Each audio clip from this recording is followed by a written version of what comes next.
Rolling, sir. We're on air. Okay, hello, folks. This is Bala Ramadurai reporting from Chennai this time.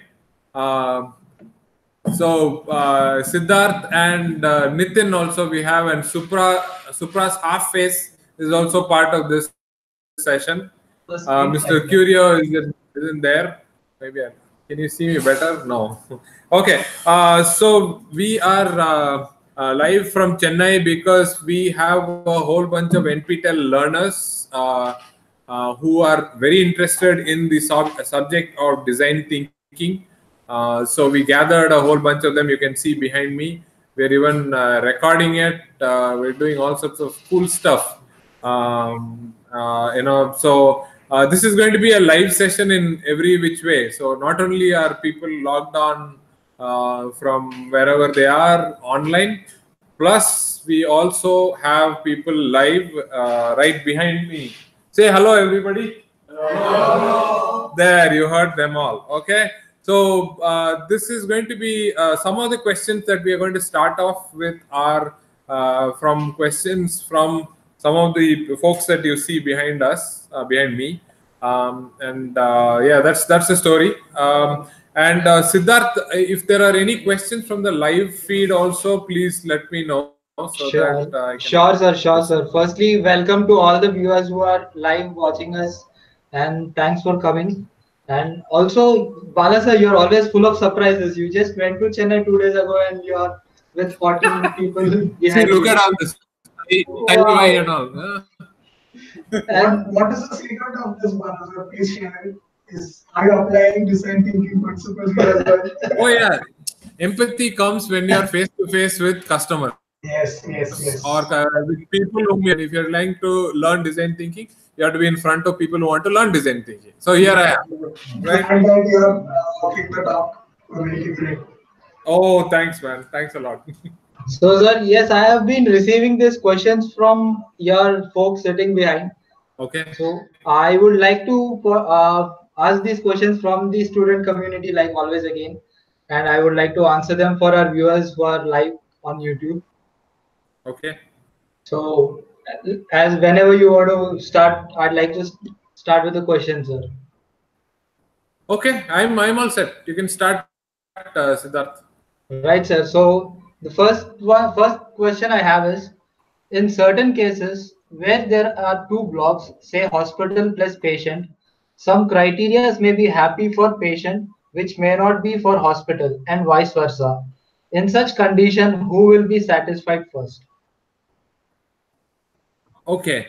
An interesting question because this highlights the analyze conflict of interest model. Okay. Right. So we don't take sides in a conflict of interest. If you have a point of view from the hospital and you have a point of view from the patient, or as design thinkers, we are neutral to who's benefiting. In fact, we want both of them to benefit. So the approach is always that the desired result is that the positives of the hospital as well as the patient in this particular use case, that is, are satisfied. So that is our end result. So we can check with both the hospital as well as the patient, saying, are you getting what you set out to? And you can ask the patient also, they have to be satisfied. Okay, so this is in design, both parties should be not take sides. I hope that answers the question. Right, Bala sir, thank you very much. And we have another question coming, which I'd like Nitin to ask you. Hi, Bala sir. The next question from your set of students. What is the format of exam, computer-based or paper-based? Okay, so TA, you want to take that up, or shall I do that? It's better you only answer, sir. You are the judge. Okay, the exam is entirely computer based and entirely multiple choice questions. And I think, okay, in my opinion, it's a lot of fun. Again, this is a healthy mixture of what you already seen in the courses in terms of the assignments and in terms of the content. Also, some application-oriented content. Okay, I think it's a healthy mix of the two, where you will see some application part of it, where you will be put into scenarios and you will apply design thinking. There will be a few questions, but all of them are computer based and all of them are multiple choice questions. And I think the format is that morning you have a slot on April 27th, and you have another slot in the afternoon. So there are two different question papers. They are quite different, but yet they are the same. So this is my design thinking at work here. So on the one hand, they have to be different so that people don't talk to each other and help them out, given the code of honor. On the other hand, they are similar because they are application of design thinking content that you already saw in the course. So that's my trial to answer. And again, an appeal to all people. I think still the lines are open. You can still register for the exams. I think it's worthwhile your time to take these exams and see how it pans out for you in terms of an experience. It will give you a real world application, real world feel for design thinking, and it gets your thinking in place. So here's an appeal for you to go and sign up for the exams. Wow, that sounds really interesting, Bala sir. But you're, like I always say, you're always full of surprises. Okay, Siddharth, what do you want me to give you? Vada pav? I am surprised. How did you do this, sir? How did you gather so many people? Well, deserve that. Well, sir, I have a next question coming. So, why emotional quotient put in this module? So, I think the folks who wrote this question behind you would have a better idea of this. Why emotional quotient put in this module? Okay, I'm interpreting this as why are we tracking emotions? What is the functionality of emotions being part of, say, the customer journey map? It's let's start with psychology, or let's say physiology. The brain physiology is that we have two sides of our brain. They loosely call it two hemispheres of the brain which are responsible. But I think more in terms of functionality as to two contrasting functionalities. Of course, the brain does a lot of other things as well. One is the analytical part of things, where it has to be met in anything that you use, a product or a service or some kind of help that you receive. There is an analytical portion to it. In the design world, it is called the function. Okay, so that is concrete. It's there, out there. It's something that you need as a consumer, as a user. So that's one part of it. The other part of it is the emotional part, less tangible, but a very touchy-feely thing. In the design world, it is called the form. Okay, sometimes called the form. So you need both form and function to it. So the emotional aspect comes in. Also, I feel that at some level, all of us are connected through emotions. A friendship is great because you have some kind of emotional attachment in there as well.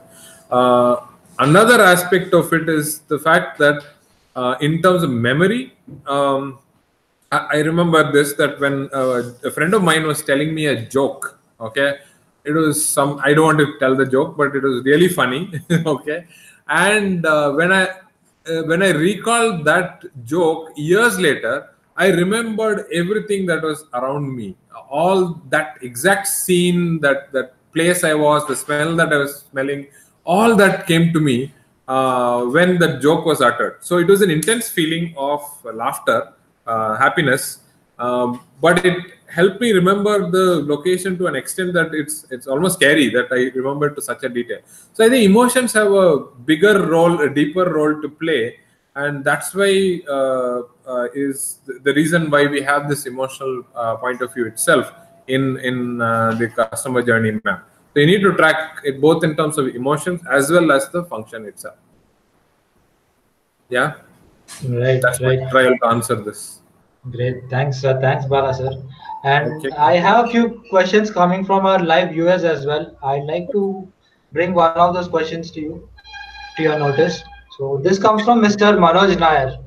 Okay. In element name value method, there can be multiple elements. And how to get the relevant element? Is it on the basis of outcome we desire? Okay. Again, to the audience behind me, element name value is what we saw as a contradiction model. Okay, so what you saw was it's called the element name value. Yeah, so there is a stuff that we started off, say student. Then the second one is the name is the student. The element is what you're going to vary, and the value is what you saw which we change. Okay, so that I cover in the lecture. So that some of you may not have seen that, so I'm giving that. So how do we determine this? Is I think the simplest way to start with ENV is to start with an actor, okay, a student, Porthos Taylor, or something that a person usually is a good place to start. Then you find out what is it that you can vary, and you can describe the conflict very well. Okay, so it can be, I don't know, in Porthos Taylor it was whether you want a measuring tape or not, or in your student example it was the number of notes that our friend Curio had to share, right? Right. So that was the value. And then when you vary the value, what is it that can I change, and to what values can I change it? That determines, whether what are you getting as a result. It's almost like a mechanical lever that you change from high to low to see what the effect is, and for different audiences. Sorry. Yeah, that's my trial to answer this. Did I cover all the aspects of the question, Siddharth? Yes, sir. I think so. Yes. So, okay, sir. So we have another question coming from a live viewer, Mr. Ajinkya Gaikwad. Hi, suppose I came up with 100 ideas for a certain problem. In which phase should I filter it? Analyze or solve? Confused between week 1 lecture and assignment 1. There's a he has a continuation question as well. Okay, sure, Have sure. you have you merged ideation phase and define phase and analyze phase in your lectures? Oh, Oh, okay. that's a tough one to answer.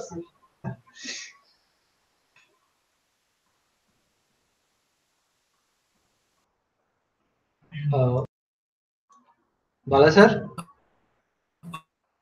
Oh, okay.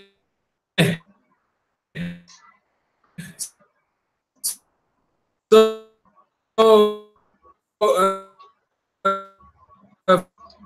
first of all,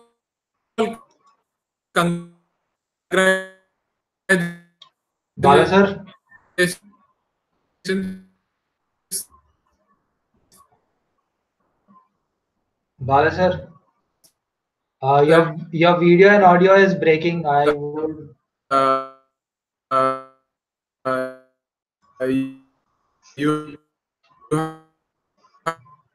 have 100 ideas. Wow.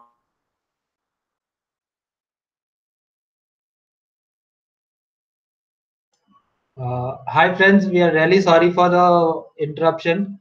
We will be back to you very shortly. We'll resolve this issue and we'll be back very shortly. Sorry for Sorry, guys.